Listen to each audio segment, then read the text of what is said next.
एका गावामध्ये वसंत नावाचा एक राजमिस्त्री आपल्या बायको विमला आणि आपल्या मुलगी नंदिनी बरोबर राहायचा।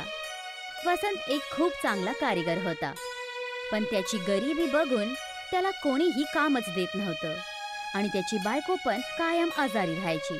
एक दिवस वसंत गावामध्ये एका चहाच्या दुकानामध्ये नाराज होता की तेव्हा गावाचा नंदलाल तिथे आला।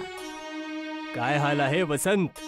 आता काय सांगू नंदलालजी, माझी बायको नेहमीच आजारी असते आणि माझी मुलगी नंदिनी सुद्धा वयामध्ये आली आहे।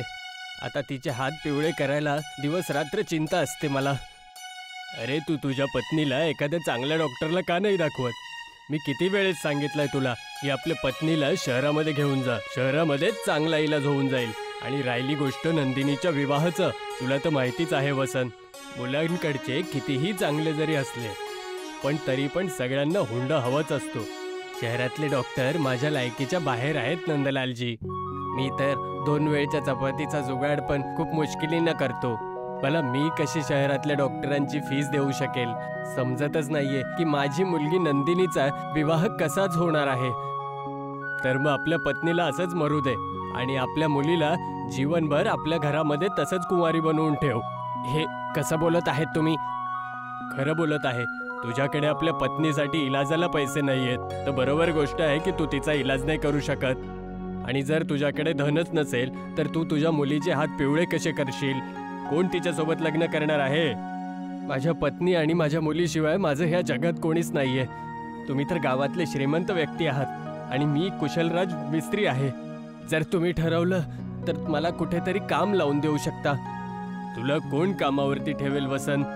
तुझी हालत तरी बघ, आत्तापासूनच चालताना तुझे पाय कापायला लागतात। तू मला कोणाचं घर कसं बनवू शकशील? हे बघ वसंत, घर बनवणं आता तुझ्या बसचं नाहीये। नंदलाल आणि बसंतचं बोलणं तिथेच बसलेला गावाचाच एक माणूस अर्जुन खूप वेळापासून ऐकत होता। ही चुकीची गोष्ट आहे नंदलालजी। वसंत काका अजून एवढे म्हातारे नाही झालेत। तुमचं म्हणणं काय की ते काम नाही करू शकत? तुला किती वेळेस सांगितलंय अर्जुन, जेव्हा मी कोणासोबत बोलत असतो तेव्हा आपली टांग मध्ये नको टाकत जाऊ। नंदलालचं बोलणं ऐकून अर्जुन गप्प बसला। तसं वसंत, माझ्याकडे एक उपाय आहे। जर तू त्या उपायाला करशील तर तू आयुष्यभर सुखी राहशील आणि तुझ्याकडे जगण्यासाठी 4 पैसे पण येतील आणि तुझ्या पत्नीचा इलाज सुद्धा होऊन जाईल आणि नंदिनीचा विवाह सुद्धा एकदम सोप्या पद्धतीने होईल। तर मग लवकर सांगा नंदलालजी, मी माझ्या पत्नीचा इलाज आणि नंदिनीच्या विवाहासाठी काहीही करायला तयार आहे। वसंत, तुझं घर खूप मोठ्या जमिनीवर बनलेलं आहे। तू आपल्या जमिनीला कोणाला तरी विकून टाक, तुला चांगले पैसे मिळतील त्याचे। तू एक काम कर, तू तुझ्या त्या जमिनीला मलाच विकून टाक। काय हे कसल्या गोष्टी करत आहेत तुम्ही नंदलालजी? मी माझं घर कुठल्याच गमतीवरती तुम्हाला नाही देऊ शकत। माझ्या पूर्वजांची निशाणी आहे। बहुतेक तुम्हाला माझ्या पूर्वजांबद्दल नाही माहितीये। जर तुम्हाला थोडं जरी माझ्या पूर्वजांबद्दल माहित असतं तर तुम्ही तुमच्या तोंडातून हे शब्द कधीच काढले नसते। अरे असल्या पूर्वजांच्या निशाणीचा काय फायदा जे कामातच नाही येणार? विचार कर जरा। मी तुझं घर चांगल्या दामावरती खरेदी करायला तयार आहे। असे मोके नेहमी नाही मिळत तुला, कुठल्याच किमतीवरती नाही। आणि एकदा जर माझ्या मनामध्ये त्या घराला विकायचा विचार आला जरी ना, तरी सुद्धा माझी पत्नी आणि नंदिनी या गोष्टीसाठी कधी तयार नाही होणार।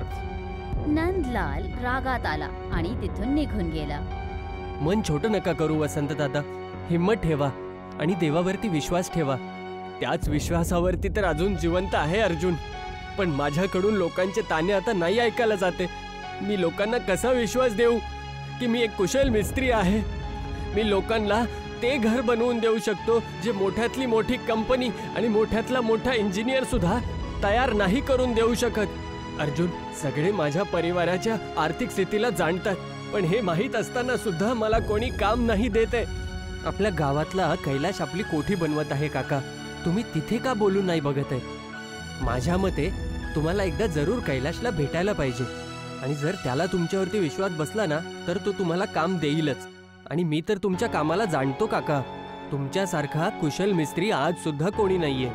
बहुतेक तू बरोबर बोलत आहे अर्जुन, मी उद्याच कैलाश जवळ जाऊन भेटेल। आता मी निघतो अर्जुन, विमलाच्या औषधाची वेळ झालीये। एवढं बोलून वसंत आपल्या घरी निघाला त्याच्या बायको विमलाला खूप खोकला आला होता. वसंत आपल्या मुलगी नंदिनीला बोलला, काय तू तुझ्या आईला औषध नाही दिलं नंदिनी? बरं झालं तुम्ही आला बाबा. आईला किती वेळा मी सांगितलंय की औषध पिऊन घे, पण ती आहे की माझं काही ऐकतच नाही. वसंत ताबडतोब विमलाकडे पोचला. असं वाटतंय तू सकाळचं औषध नाही घेतलंय. मी तुला सांगितलं होतं हे औषधाला सकाळी संध्याकाळी प्यायचंय. मी सकाळपासूनच आईला म्हणत आहे की औषध पिऊन घे आई, औषध पिऊन घे, पण ती तर माझं काहीच ऐकत नाहीये.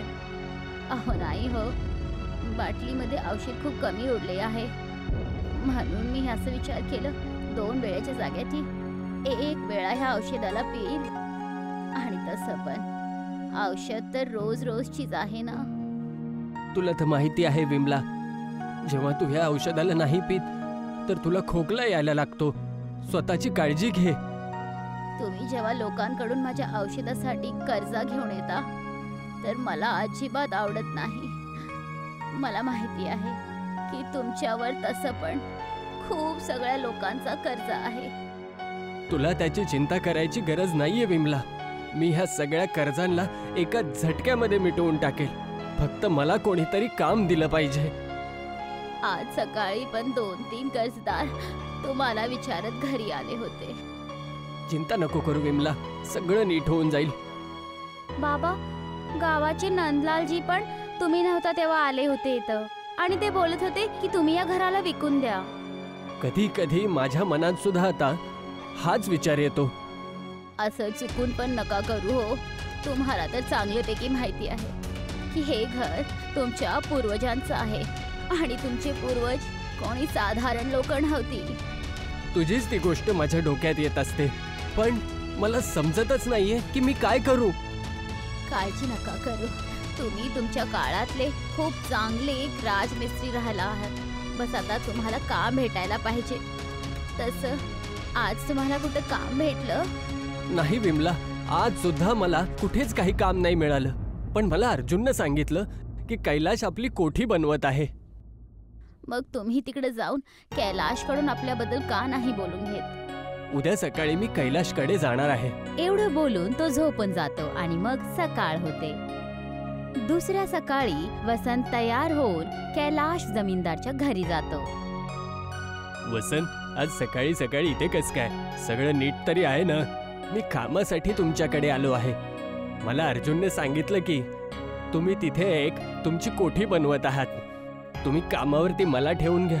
मी तुमच्या कोठीमध्ये अशी डिझाईन बनवून देईल की तुम्ही फक्त त्याला बघतच राहतात. तुझं डोकं तर ठीक आहे वसंत? मी एक कोठी बनवत आहे, काय विटेचं भट्टी नाही बनवत आहे जे की मी तुला कामावरती ठेवून घेईल. तुझा काय विचार आहे की मी माझे करोडो रुपये तुझ्यासारख्या रस्त्यावर पडलेल्यासाठी खराब करू? तुझी हिंमत कशी झाली की हा विचार करायचा की मी आपल्या कोटीसाठी तुझ्यावरती विश्वास ठेवेल? तुम्ही एकदा माझ्यावरती विश्वास तरी करा. मी तुम्हाला नाराज नाही करणार. याच्या आधी की मी तुला इथून धक्के मारून बाहेर काढेल, इथून स्वतःच निघून जा. वसंत उदास होऊन खालती डोळे करून तिथून निघून गेला. वसंतच्या बायकोचं आजार वाढतच जात होतं आणि नंदिनीचं वय पण. आजूबाजूच्या गावामध्ये कुठंही घर बनताना बघून वसंत बेचारा तिथे पोचून जायचा, पण सगळेजण वसंतला गाळ्या देऊन तिथून पळून लावायचे. वसंतची आर्थिक स्थिती प्रत्येक दिवशी बाद होत जात होती.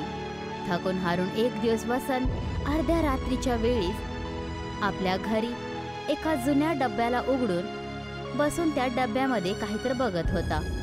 त्या डब्याच्या आत खूप जुने कागद ठेवले होते. वसंत त्या कागदांना, ज्याच्यामध्ये काही वेगळ्याच प्रकाराचे डिझाईन बनले होते, त्यांना खूप ध्यानपूर्वक बघत होता. तोपर्यंत त्याची बायको तिथे आली. तुम्ही एवढ्या रात्री जागलेले आहात? काय बघत आहात तुम्ही? मला बघायची तर इच्छा नव्हती विमला, पण आता मला बघावंच लागेल. म्हणजे मी काही समजले नाही. तुझं आजारपण दिवसेंदिवस वाढतच चाललंय आणि सोबत नंदिनीचं वय सुद्धा वाढत चाललंय. काही वर्षापर्यंत आपली आर्थिक परिस्थिती अशीच चालत राहिली तर कुठलाही मुलगा आपल्या नंदिनीसोबत विवाह नाही करणार. तर तुम्ही काय करणार? तुम्हाला चांगल्यापैकी माहिती आहे की तुम्हाला या गावामध्ये कोण पण काम देत नाही. खरं तर हे आहे की तुमची किस्मत तुमच्यावर नाराज आहे. मला तुला सांगायचं तर नव्हतं विमला, पण आता तुला खरं सांगायची वेळ आली आहे विमला. तुला माहितीये विमला, शहाजहानने ताजमहलला बनवलं होतं. ह्या गोष्टीला कोण नाही जाणत. हो, पण मी ज्या गोष्टी तुला सांगणार आहे ती गोष्ट सगळेजण नाही जाणत. ताजमहल बनवल्यानंतर शहाजहानने सगळ्या मजदुरांचे हात कापून टाकले होते, पण त्यातून एक मजदूर जिवंत राहिला होता. मी त्याच मजदुरातल्या पिढींमधून एक आहे. आमच्या परिवारामध्ये पिढी दर पिढी पूर्वज आम्हाला सांगत आले आहेत की आम्ही कोणत्या पिढीपासून आलेलो आहोत. वसंतचं बोलणं ऐकून त्याच्या बायको विमलाचं तोंड हैराणीने उघडच राहिलं. त्याची मुलगी नंदिनीची पण डोळे उघडले. ती पण हैराणीने सगळं काही ऐकत होती. जर काय असं आहे बाबा, तर सगळ्यात पहिला आम्ही आपलं घर बनवूया. चिंता नको करूस नंदिनी. दुसरे दिवस वसंत आपल्या बायको आणि मुलगी बरोबर आपल्याच घराला तोडायला लागला. सगळे गाववाले वसंतची खिल्ली उडवत होते, पण कुणालाही हे माहित नव्हतं की वसंतच्या डोक्यामध्ये काही दुसरंच चालत होतं. वसंतने आपल्या घराच्या प्रत्येक भिंतीला तोडून खूप सगळ्या विटा एकत्रित केल्या. असेच काही दिवस निघून गेले होते आणि एक रात्री जेव्हा गावातली लोक सकाळी उठली तर त्यांनी जे बघितलं तर त्यांनी खूप हैराण झाले. त्यांनी बघितलं की वसंतच्या घराच्या जाग्याटी तिथे एक ताजमहल सारखं घर दिसत होतं. गावातला श्रीमंत व्यक्ती सुखिया चाचा पण वसंतकडे बघून बोलले, अरे हे तर बिलकुल ताजमहल सारखं दिसत आहे. याला कोणी बनवलं आहे? हा चमत्कार कसा झालाय? हा चमत्कार नाहीये काका, हे माझ्या हाताची कारिगिरी आहे आणि माझ्या कुशलतेचा सबूत आहे. मी पण माझं घर बनवत आहे वसंत, आणि मी माझं घर बनवण्यासाठी शहरामधून काही इंजिनियर बोलवलेत. मी आजच त्या इंजिनियरला येण्यापासून मना करत आहे. काय तू माझं घर असंच बनवू शकतो? मी तुला जी मागशील ती किंमत द्यायला तयार आहे. वसंतने सहज हसत सुखिया काकाचं बोलण्यावर होकार दिली. काहीच दिवसामध्ये सुखिया काकाचं घर पण एकदम त्या ताजमहल सारखंच वसंतने बनवून उभं केलं होतं. काहीच महिन्यामध्ये वसंतकडे कामांची लाईन लागली होती. बघताच बघता वसंत खूप जास्त श्रीमंत झाला. पण त्याने बघितलं की त्याच्या गावातले गरीब व्यक्ती तळमळलेल्या डोळ्यांनी त्या घरांना बघत राहायचे. त्या गरिबांना बघून वसंतला स्वतःची गरिबी आठवण येत होती. एक दिवस एक गरीब माणूस वसंतकडे येऊन असं बोलला, माझी 10 वर्षाची मुलगी आहे वसंत, आणि ती खूप दिवसांपासून जिद्द करत आहे की तिचं घर सुद्धा बिलकुल असंच हवं जसं तुमचं आहे. चिंता नको करूस. जर अशीच गोष्ट आहे तर मी तुझ्या घराला बिलकुल ताजमहल सारखं बनवून देतो. पण माझ्याकडे तुम्हाला देण्यासाठी एवढे पैसे नाहीयेत. काही गोष्ट नाही, मी तुझ्याकडनं पैसे जरूर घेणार, पण फक्त 1 रुपया. 1 रुपये? पण हे कसं शक्य होऊ शकतं? सगळं शक्य होऊ शकतं जर देवावरती विश्वास ठेवलास तर. वसंतने त्या गरीब व्यक्तीकडून 1 रुपये घेतला. काहीच दिवसामध्ये वसंतने फक्त 1 रुपयामध्ये आपल्या गावाच्या प्रत्येक घराला ताजमहल सारखं बनवून उभे केले. फक्त नंदलाल आणि कैलाशच्या घराला सोडून त्या दोघांची घर गावामध्ये सगळ्यात वेगळे दिसायचे. आणि एक दिवस ते दोघं वसंतकडे येऊन बोलले, आम्हाला क्षमा कर वसंत. या गावामध्ये फक्त आमच्या दोघांचेच घरं दुरून एकदम बेकार आणि वेगळेच दिसायला लागतात. ज्या प्रकारे तू गावातले बाकीचे घरं ताजमहल सारखे बनवलेत, आमचं पण बनवून टाक. नाही, मी तुमच्या दोघांचे घरं यांच्यासारखे नाही बनवत, कारण तुम्ही दोघं ह्या काबिल नाहीच आहात की तुम्ही या अशा प्रकारच्या घरात राहू शकताल. तुम्ही नेहमी माझ्या कारिगिरीचा चेष्टा करत आलात आणि मला अपमानित केलं. समजलं मला. तुला याची किंमत पाहिजे ना? मी तुला द्यायला तर तयार आहे. मी पैशांचा कधी भुका नाही राहिलोय. गावातल्या सगळ्या गरिबांचे घरं मी फक्त 1 रुपयामध्ये ताजमहल सारखे घरं तयार करून दिलेले आहेत. आता तुम्ही दोघं जाऊ शकतात. मी तुमच्यासारखा नालायक नाहीये की जे की तुम्हाला अपमानित करून घरातून बाहेर काढेल. यानंतर माझ्या घरामध्ये परत पाय नका ठेवूत. नंदलाल आणि कैलाश आपलं तोंड पाडून तिथून निघून गेले. काहीच वेळानंतर त्या गावामध्ये आता टुरिस्ट आणि खूप सगळे फिरणारी लोक यायला लागले. सगळ्या गाववाल्यांनी एका दुसऱ्याला विचारून वसंतला मुखिया घोषित केलं आणि बघताच बघता वसंतचं गाव देशभरामध्ये प्रसिद्ध झालं होतं. वसंत आज पण ताजमहल जसे घर बनवतो, पण फक्त गरिबांसाठी, आणि ते पण फक्त 1 रुपयामध्ये.